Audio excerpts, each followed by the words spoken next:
Hi, and thank you for joining me. I am Bev from Inkwell, and today is the first of a two-part video. I wanted you to join me in an exploration of eco dyeing and printing. Now, I've never tried this before, so I thought it'd be a fun thing to do together. And then in the second part, then we'll have a look at our fabrics that we've done various things with. So, you are going to need some fabric. It needs to be natural fabric, otherwise the dyeing won't work. So I've got 100% cotton here, but linen or wool would work as well. Then what you're going to need to do is grab yourself a whole array of organic matter. So it's blackberry season at the moment. I have just been out and picked these from the back road.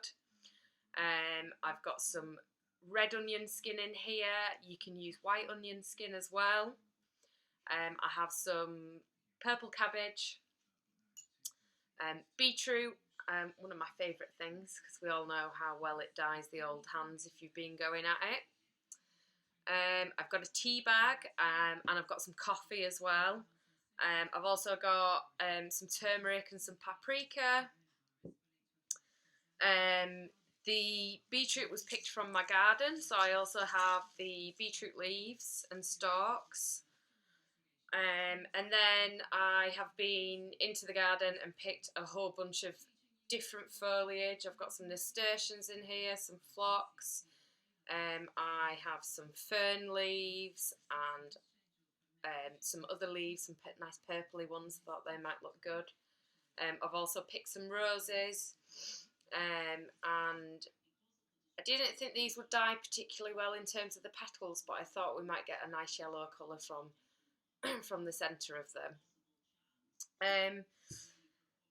What else are you going to need? You're also going to need a stick and possibly some scissors if you're cutting up your foliage and whatnot. So the first stage is to grab your fabric and you will need to leave it to soak in a pan. Now, in order for the dyes to soak into the fabric and stay on the fabric, you're going to need something to enhance that. So if you have an iron pan or an aluminium pan, this one's aluminium, that will help to mod on the fabric so that when you wash the fabric, all the lovely dyes and things that you've gotten out of your organic matter doesn't run out. If you don't have an iron or a copper or an aluminium pan, don't worry. You can use vinegar in the water. So if you use 1 part vinegar, 2 parts water. So if you've got a litre of vinegar in there, you need to put 2 litres of water in there. Just mix it with cold water. You don't have to heat at this stage, and the fabric will need to soak in your pan then. Now I've left mine overnight. You don't have to leave it for that long. Half an hour should be okay in the pan with the water. Just as long as you've got something in there that's going to help the colours from the organic matter to stick on your fabric. So like I say, I've got an aluminium pan, but also I did put vinegar in the water as well. So I've got 4 bits of fabric here, and my intention now is then that I put different organic matter on different fabrics, make a note of that, and then I can see which ones are going to work best then. And then once I've done that, maybe then I can work with something that I'm going to keep, maybe a t-shirt or maybe some pillowcases or some bedding or something like that. So down on the floor here, I've just got an old towel. And what you want to do is lay your fabric down and then choose what you're going to put onto your fabric. I think I'm going to go vegetables with this first piece of fabric. So I'm going to go for some beetroot. Now, you could lay this down randomly. I'm going to try and make some patterns and see how that turns out.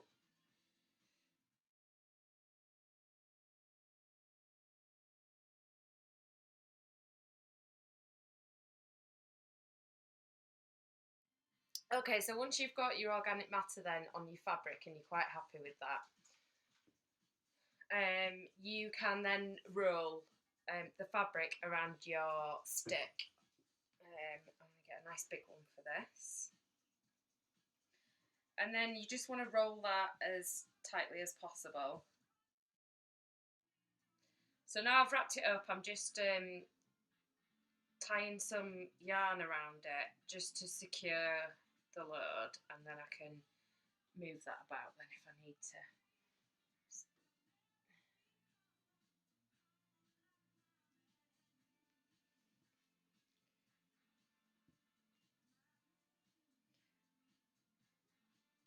And again, just like you wrapped it round the stick tight, you need to wrap your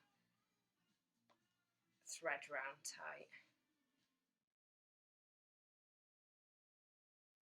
So this second one now, I'm going to go for some of the flowers that I've picked.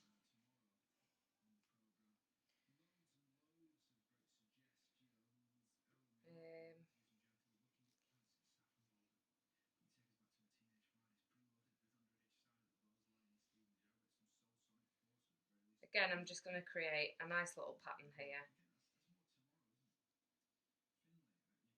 You don't have to though, you could just sort of randomly place things. That's the style that you were going for.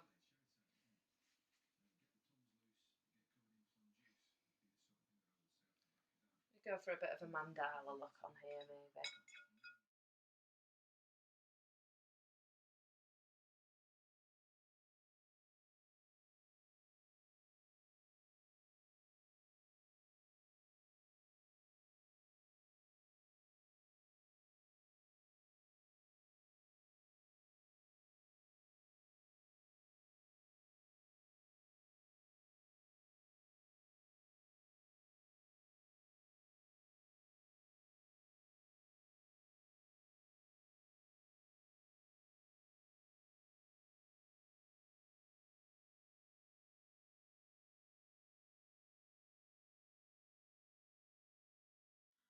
Okay, so I've got my bundles made. You can see here some of the dye is coming through, especially the ones with the berries.